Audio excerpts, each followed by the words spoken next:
Hello everyone, welcome back to education candle. मेरा नाम है अंजलि शर्मा और हम project management and entrepreneurship subject पढ़ रहे हैं। हमारे यूनिट वन का पार्ट 6 हम आज देखेंगे, जिसका जो टॉपिक रहेगा वो होगा एंटरप्रेन्योर डेवलपमेंट प्रोग्राम यानी कि ईडीपीज। तो इसके बारे में हम देख लेते हैं एक एक करके। सबसे पहले हम समझेंगे कि ईडीपी क्या होता है। तो ईडीपी जो है एक प्रोग्राम है जो कि एंटरप्रेन्योर स्किल को डेवलप करने के लिए चलाए जाते हैं। ये किसी भी इंडिविजुअल की हेल्प करते हैं किसी बिजनेस को स्टैब्लिश और ग्रो करने के लिए। ये नॉर्मली फोकस करते हैं सोशियो इकोनॉमिक डेवलपमेंट में और रीजनल ग्रोथ में। ठीक है, तो अगर हम इनको कंक्लूजन में कहा जाए इसके इंट्रोडक्शन के, तो ईडीपी जो है एक प्रोग्राम है जो कि एंटरप्रेन्योरशिप में जो जो स्किल यूज होती हैं उनको सिखाने के लिए चलाया जाता है। नेक्स्ट हम देखते हैं इम्पोर्टेंस क्या है ईडीपी की। अब क्योंकि ये स्किल डेवलपमेंट कर रहे हैं तो उसी उसी को ध्यान में रखते हुए हम इम्पोर्टेंस की बात करेंगे कि ये इन्हांस करते हैं बिजनेस स्किल्स को, एनकरेज करते हैं इनोवेशन और सेल्फ एम्प्लॉयमेंट को। मतलब कि आप खुद से अपने लिए एम्प्लॉयमेंट जनरेट कीजिए, ना कि कहीं और जाके नौकरी ढूंढिए। लास्ट आता है सपोर्ट करते हैं प्राइवेट और फंडेड बिजनेस को। अब अगर हम बात करें कि ईडीपी जो चलाए जा रहे हैं, जो प्रोग्राम चलाए जा रहे हैं, इनका ऑब्जेक्टिव क्या है? तो इनका ऑब्जेक्टिव यही है कि ये डेवलप करें लीगल एंड बिजनेस अंडरस्टैंडिंग को। मतलब कि लोगों को बता सके कि कैसे आप अपने बिजनेस को कर सकते हो, कैसे आप बिजनेस में ग्रोथ ले सकते हो। तो डेवलप करते हैं लीगल और बिजनेस अंडरस्टैंडिंग को। स्ट्रेंथ देते हैं एंटरप्रेन्योर मोटिवेशन को। मतलब लोगों को मोटिवेट करते हैं, उनको स्किल सिखाते हैं कि आप खुद से अपना बिजनेस करिए।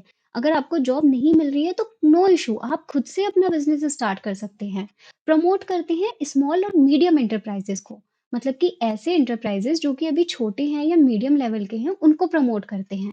इंडस्ट्रियलाइजेशन करते हैं रूरल और बैकवर्ड एरियाज में। यानी कि रूरल एरिया और जो बैकवर्ड एरियाज हैं जहाँ पे अभी बहुत ज्यादा फैसिलिटी नहीं गई है, वहां पे लोगों को मोटिवेशन देते हैं कि आप वहां जाके इंडस्ट्री खोलिए या अपना बिजनेस स्टार्ट कीजिए।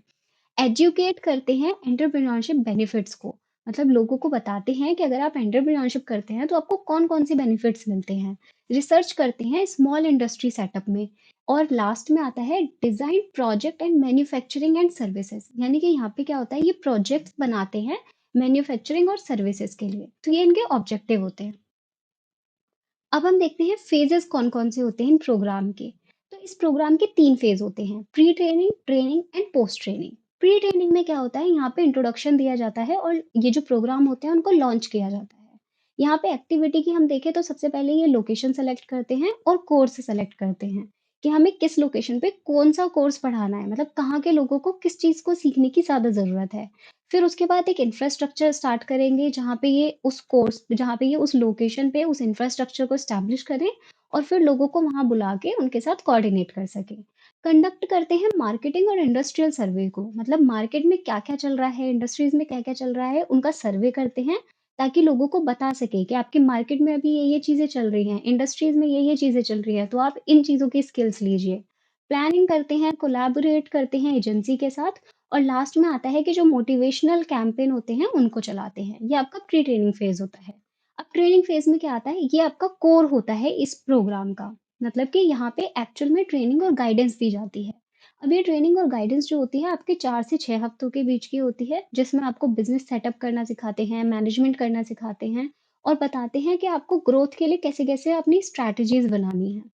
पोस्ट ट्रेनिंग फेज में आपके फॉलो अप असिस्टेंट होते हैं सिर्फ, यानी कि जो प्री ट्रेनिंग में क्या क्या काम हुआ था उसको रिव्यू करेंगे, ट्रेनिंग कितनी इफेक्टिव रही उसको देखेंगे और आपको प्रोवाइड कराएंगे पोस्ट ट्रेनिंग सपोर्ट। ठीक है, अब ये पोस्ट ट्रेनिंग सपोर्ट कैसे देते हैं, तो उसके लिए हमारे पास अलग से टॉपिक होता है कि हमारे पास जो है इंस्टीट्यूशंस होते हैं जो कि प्रोवाइड कराते हैं आपको फाइनेंशियल और ट्रेनिंग सपोर्ट। ठीक है, अब ये कौन कौन से होते हैं, वैसे हमारे पास काफी सारी ऐसी इंडस्ट्रीज हैं, जैसे कि यहाँ लिखा भी हुआ है वेरियस इंस्टीट्यूट हैं हमारे पास जो कि सपोर्ट करते हैं स्मॉल स्केल इंडस्ट्रीज को और एंटरप्रेन्योर्स को। ये क्या करते हैं, प्रोवाइड कराते हैं उनको financial aid, technical guidance and training. यानी कि जो लोग अभी छोटे बिजनेस कर रहे हैं या फिर जो लोग अभी एंटरप्रेन्योर बनना चाहते हैं, उनको क्या करते हैं, फाइनेंशियल जो ऐड होगा वो प्रोवाइड करेंगे, टेक्निकल गाइडेंस देंगे और ट्रेनिंग देंगे। अब फाइनेंशियल की बात करते हैं कि फाइनेंशियल इंस्टीट्यूट कौन कौन से होते हैं। तो फाइनेंशियल के लिए हमारे पास डिस्ट्रिक्ट इंडस्ट्रीज सेंटर होती हैं। ये क्या करती हैं, ये हेल्प करती हैं प्रिपेयर करने में प्रोजेक्ट रिपोर्ट। मतलब आपको टेक्निकल सपोर्ट सर्विस प्रोवाइड कराती हैं कि आप ऐसे ऐसे अपने बिजनेस को कर सकते हैं। सेकंड आती है टेक्निकल कंसल्टेंसी ऑर्गेनाइजेशन। ये ऑर्गेनाइजेशन क्या करते हैं, जो आपके स्मॉल स्केल इंडस्ट्री होंगी, उनको हेल्प करेंगे प्रोजेक्ट की प्लानिंग करने में और इम्प्लीमेंट करने में। मतलब कि अगर आप इस प्रोजेक्ट पे काम कर रहे हैं, तो आपको क्या-क्या प्लानिंग करनी होगी, ये आपको बताएँगे। कैसे आपको इम्प्लीमेंट करना है, ये आपको बताएँगे। इट मीन्स कि ये ओवरऑल मैनेजमेंट बताते हैं कि आपको मैनेजमेंट कैसे करना है। थर्ड हमारा आता है स्टेट फाइनेंशियल कॉर्पोरेशन। अब स्टेट फाइनेंशियल कॉर्पोरेशन क्या करता है, ये लोन प्रोवाइड करवाता है लोगों को, ताकि वो अपने बिजनेस को सेटअप कर सके या फिर उसको एक्सपेंड कर सके। तो ये आपके फाइनेंशियल इंस्टीट्यूट होते हैं। सेकंड आते हैं हमारे ट्रेनिंग एंड डेवलपमेंट इंस्टीट्यूट। अब फाइनेंशियल प्रॉब्लम तो सॉल्व हो गई, अब सेकंड आया कि आपको ट्रेनिंग और डेवलपमेंट कैसे मिलेगी, तो उसके लिए भी हमारे पास इंस्टीट्यूट होते हैं। कौन कौन से? सबसे पहला आता है small industry service institute.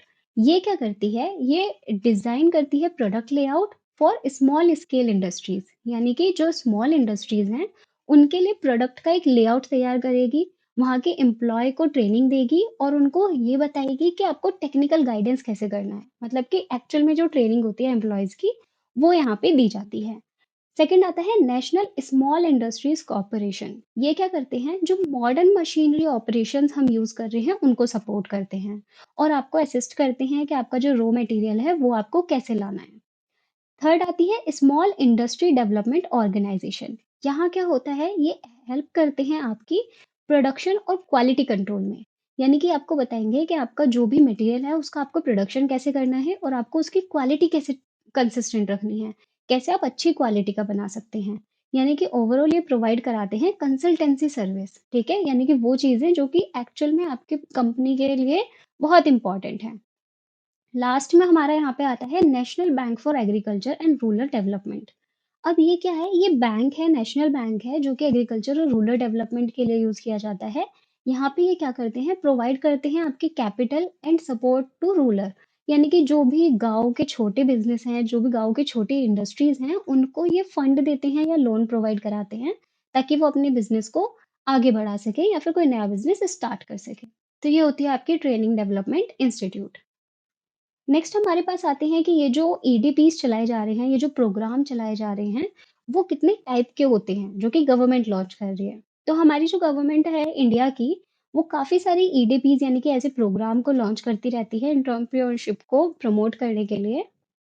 These programs focus on skill development, innovation and self employment। क्योंकि हमें पता है कि ईडीपी की फुल फॉर्म क्या है, एंटरप्रेन्योर डेवलपमेंट प्रोग्राम। तो ये यहाँ पे क्या करेंगे कि एंटरप्रेन्योरशिप के लिए जो जो स्किल्स जरूरी हैं, उन पे फोकस करती हैं, ताकि लोगों के अंदर ये स्किल आए और फिर वो बिजनेस कर सकें अच्छे से। अब कुछ मेजर ईडीपीज जो होती हैं हमारी, वो कौन कौन सी होती है? सबसे पहला होता है स्टार्टअप इंडिया। स्टार्टअप इंडिया क्या है, ये इनिशिएटिव है कि to build a strong startup ecosystem. ये एनकरेज करता है इनोवेशन को, इकोनॉमिक ग्रोथ को, और इसका जो एम होता है, वो होता है जनरेट करना लार्ज स्केल एम्प्लॉयमेंट अपॉर्चुनिटी। क्योंकि हमें पता है कि अभी एम्प्लॉयमेंट का बहुत इशू चल रहा है, तो स्टार्टअप इंडिया जो है, इसका मेजर प्रोग्राम में आता है। और इसका जो मोटिव है, वो यही है कि ये ज़्यादा बड़े लेवल पे एम्प्लॉयमेंट अपॉर्चुनिटीज़ दे सके। सेकंड है हमारे पास अटल इनोवेशन मिशन, यानी कि जिसे हम एम भी कहते हैं। ये क्या है, ये फोकस करता है on developing new program and policy for innovation. यानी कि इनोवेशन करने के लिए जो नए प्रोग्राम या पॉलिसी हमें डेवलप करनी है, उन पे फोकस करता है आपका अटल अटल इनोवेशन मिशन। ये एनकरेज करता है एंटरप्रेन्योरशिप को अक्रॉस डिफरेंट सेक्टर, यानी कि अलग अलग सेक्टर में, चाहे आपका कोई भी सेक्टर हो, कोई भी फील्ड हो, वहां पे ये जाके क्या करते हैं, एनकरेज करते हैं एंटरप्रेन्योरशिप को। अब थर्ड हमारा इसमें आता है support to training and employment program for women. क्योंकि हमें पता है कि मैन और वुमेन अगर दोनों ही अच्छे से काम करेंगे, दोनों ही बिजनेस करेंगे, तभी हमारी इकोनॉमी में सुधार आ सकता है। तो इसके लिए भी एक प्रोग्राम चलाया गया है। यहाँ पे क्या करता है, ये स्पेशली वुमेन्स के लिए प्रोग्राम चलाए गए हैं। ये प्रोवाइड करते हैं एम्प्लॉयबिलिटी स्किल टू वुमेन, यानी कि वुमेन्स को बताएंगे कि आप कैसे अपने लिए एम्प्लॉयमेंट जनरेट कर सकती हैं। Helps them become self employed entrepreneurs, उनको हेल्प करते हैं कि वो खुद के लिए एक नया काम शुरू कर सकती हैं। नेक्स्ट आता है नेशनल स्किल डेवलपमेंट मिशन। अब यहाँ पे क्या होता है, ये लॉन्च करते हैं, launched by the ministry of skill development and entrepreneurship.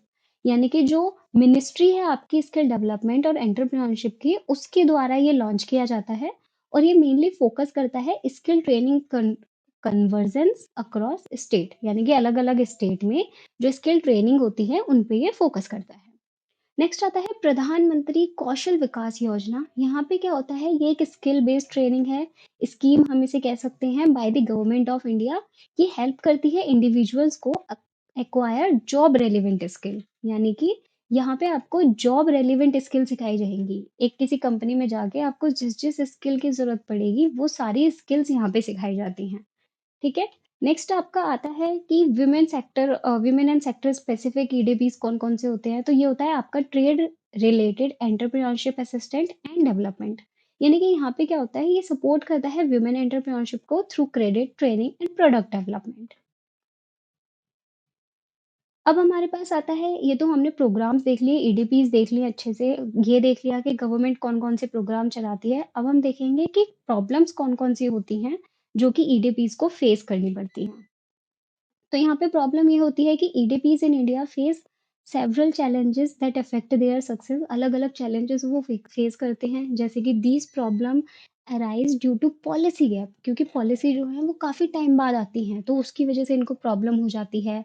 Lack of resources, resources बहुत ज़्यादा नहीं है, एंड वीक इम्प्लीमेंटेशन। आपका प्लानिंग तो कर ली लेकिन इम्प्लीमेंटेशन ठीक से नहीं आ रहा, तो ये प्रॉब्लम इन्हें फेस करनी पड़ती है। नेक्स्ट आता है, ये जो पॉलिसी हैं, ऑब्जेक्टिव हैं, उनके क्या-क्या इश्यू आते हैं। तो इनके इश्यू आते हैं कि no clear policy at national level, यानी कि नेशनल लेवल पे कोई क्लियर पॉलिसी नहीं दी हुई है। Unsupportive attitude of bank and financial institute, जो फाइनेंशियल इंस्टीट्यूट है जैसे आपको लोन मिलेगा एंटरप्रेन्योरशिप के लिए, वो बहुत ज़्यादा सपोर्टिव नहीं है। सेकंड है नो क्लियर ऑब्जेक्टिव। बहुत सारे इंस्टीट्यूट जो हैं इन्वॉल्व करते हैं EDPs, lack clarity about their goal. उन्हें पता ही नहीं है कि हमारा ऑब्जेक्टिव क्या है, तो ये भी इनके साथ इश्यू आ जाता है। देन आते हैं इम्प्लीमेंटेशन चैलेंजेस। अब वो कौन-कौन से होते हैं कि फॉलो अप ठीक से नहीं मिल रहा है। जो इंस्टीट्यूशंस हैं fail to track progress and support entrepreneurs, मतलब कि ये ना प्रोग्रेस को ठीक से ट्रैक कर पाते हैं, ना ही एंटरप्रेन्योर्स को क्या कर पाते हैं, सपोर्ट कर पाते हैं। तो फॉलो अप ठीक से नहीं मिल रहा। नेक्स्ट आता है non availability of infrastructure facility, यानी कि फैसिलिटी इंफ्रास्ट्रक्चर ठीक से नहीं बनाए जा रहे जिससे कि सेटअप किया जा सके ट्रेनिंग देने के लिए इन प्रोग्राम्स का। Lack of commitment from the corporate sector, private sector जो होते हैं बहुत कम इंटरेस्ट दिखाते हैं इन ईडीपीज के लिए, मतलब ऐसे प्रोग्राम चलाने के लिए उनका इंटरेस्ट बिल्कुल ना के बराबर ही होता है। तो ऐसे में क्या हो जाता है, फंडिंग का इशू आ जाता है। तो ये भी चैलेंजेस इनको फेस करने पड़ते हैं इन प्रोग्राम्स को। लास्ट हमारा आता है ट्रेनिंग एंड एनवायरमेंटल इशू। अब ये कौन कौन से होते हैं कि non availability of competent facility, यानी कि ट्रेनिंग करवाने के लिए आपको प्रॉपर नॉलेज या गाइडेंस नहीं मिल रही है। लास्ट आता है नॉन हेल्पफुल एनवायरनमेंट, यानी कि जो कंडीशन है बैकवर्ड रीजन्स की, वो क्या करती हैं इन प्रोग्राम को सक्सेसफुली काम नहीं करने देती, मतलब कि आपको इन्वायरमेंट ऐसा नहीं मिल पाता है कि आप इन ईडीपीज को या इन प्रोग्राम्स को कंटिन्यू कर पाओ। Lack of motivation and encouragement for startup. यहाँ पे जो बैकवर्ड एरियाज हैं या जो रूरल एरियाज हैं, यहाँ पे क्या होता है, मोटिवेशन बहुत कम होता है और एनकरेजमेंट भी बहुत कम होता है कि वो अपना काम स्टार्ट करें। क्यों? क्योंकि वो ऐसे जगह पे रह रहे हैं कि उनके लिए सिक्योरिटी बहुत ज़्यादा ज़रूरी है। तो ऐसे में रिस्क लेना उनके लिए पॉसिबल नहीं हो पाता। तो ये सारे कुछ इश्यूज़ होते हैं जो कि फेस करने पड़ते हैं आपकी ईडीपीज़ को। तो आई होप कि आज का वीडियो आपको अच्छे से समझ आ गया होगा। वीडियो अच्छा लगा हो तो इसे लाइक करें और अगर कोई भी इश्यू आता है तो आप मुझे कमेंट सेक्शन में बता सकते हैं। Thanks for watching. Thank you.